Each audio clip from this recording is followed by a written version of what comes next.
ডিব্ৰুগড়ৰ লেজাই কলাখোৱাত বিধ্বংসী ধুমুহা দীঘলীয়া পানীগাঁৱকে ধৰি কেইবাখনো গাঁৱত বিস্তৰ ক্ষতিসাধন হৈছে। 2 শতাধিক পৰিয়ালৰ ঘৰবাৰী ক্ষতিগ্ৰস্ত হৈছে। দৃশ্যাংশ আমি আপোনালোকক দেখুৱাইছো। লগতে পশুধনৰো প্ৰাণহানি হৈছে বিধ্বংসী ধুমুহাত। ধুমুহাৰ ফলত বিদ্যুতৰ খুঁটা উভালি পৰাত বিচ্ছিন্ন হৈ পৰিছে বিদ্যুৎ সেৱা আৰু ধুমুহাই বিস্তৰ ক্ষতিসাধন কৰিছে ৰাজ্যৰ বিভিন্ন প্ৰান্তত। বৃষ্টিপাত হৈছে আৰু বিগত 6 মাহ ধৰি যিহেতু খৰাঙে দহিছিল সমগ্ৰ ৰাজ্য আৰু ৰাজ্যৰ বিভিন্ন প্ৰান্তত এতিয়া বিধ্বংসী ধুমুহা আৰু বৃষ্টিপাত। ডিব্ৰুগড়ৰ দৃশ্যাংশ আমি আপোনালোকক দেখুৱাইছো। লেজাই কলাখোৱাত বিধ্বংসী ধুমুহাৰ তাণ্ডৱ।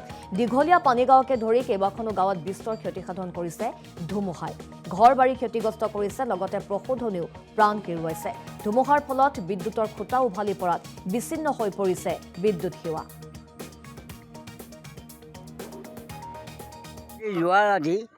বতাহ ধুমুহা আহি আমাৰ গাঁওখনত বহুত অনিষ্ট কৰিলে। ঘৰ দুৱাৰ ভাঙিলে, ভঁৰালো ভাঙিলে, ধান নষ্ট হ'ল, গছ গছনি পৰি গোটেই অৱস্থা নাইকিয়া কৰি পেলালে। এই কৰ্তৃপক্ষই এতিয়া কেনেকৈ কি আমাৰ এই গাঁওখনৰ কাৰণে কি সুবিধা দিয়ে তাৰহে চিন্তা লাগি আছে।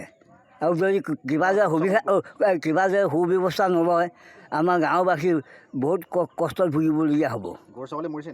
ক্ষয়ক্ষতি মানে গাঁওখনৰ প্ৰায় 75% মান মানুহ ঘৰ দুৱাৰ ভাঙি একেবাৰে লণ্ডভণ্ড হৈ গ'ল।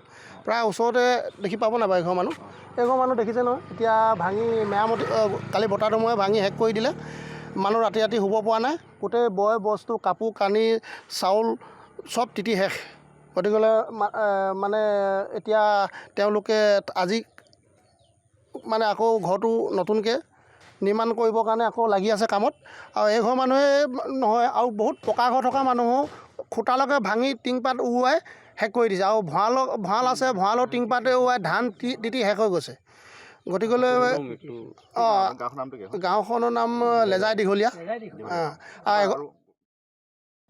ডিব্ৰুগড়ৰ লেজাই কলাখোৱাত বিধ্বংসী ধুমুহা দীঘলীয়া পানীগাঁৱকে ধৰি কেইবাখনো গাঁৱত বিস্তৰ ক্ষতিসাধন হৈছে।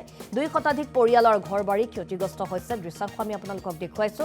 লগতে পশুধনৰো প্ৰাণহানি হৈছে বিধ্বংসী ধুমুহাত। ধুমুহাৰ ফলত বিদ্যুতৰ খুঁটা উভালি পৰাত বিচ্ছিন্ন হৈ পৰিছে বিদ্যুৎ সেৱা আৰু ধুমুহাই বিস্তৰ ক্ষতিসাধন কৰিছে ৰাজ্যৰ বিভিন্ন প্ৰান্তত। বৃষ্টিপাত হৈছে আৰু বিগত 6 মাহ ধৰি যিহেতু খৰাঙে দহিছিল সমগ্ৰ ৰাজ্য আৰু ৰাজ্যৰ বিভিন্ন প্ৰান্তত এতিয়া বিধ্বংসী ধুমুহা আৰু বৃষ্টিপাত। ডিব্ৰুগড়ৰ দৃশ্যাংশ আমি আপোনালোকক দেখুৱাইছো। লেজাই কলাখোৱাত বিধ্বংসী ধুমুহাৰ তাণ্ডৱ। দীঘলীয়া পানীগাঁৱকে ধৰি কেইবাখনো গাঁৱত বিস্তৰ ক্ষতিসাধন কৰিছে ধুমুহাই। ঘৰবাৰী ক্ষতিগ্ৰস্ত কৰিছে, লগতে পশুধনেও প্ৰাণ কেৰুৱাইছে। ধুমুহাৰ ফলত বিদ্যুতৰ খুঁটা উভালি পৰাত বিচ্ছিন্ন হৈ পৰিছে বিদ্যুৎ সেৱা।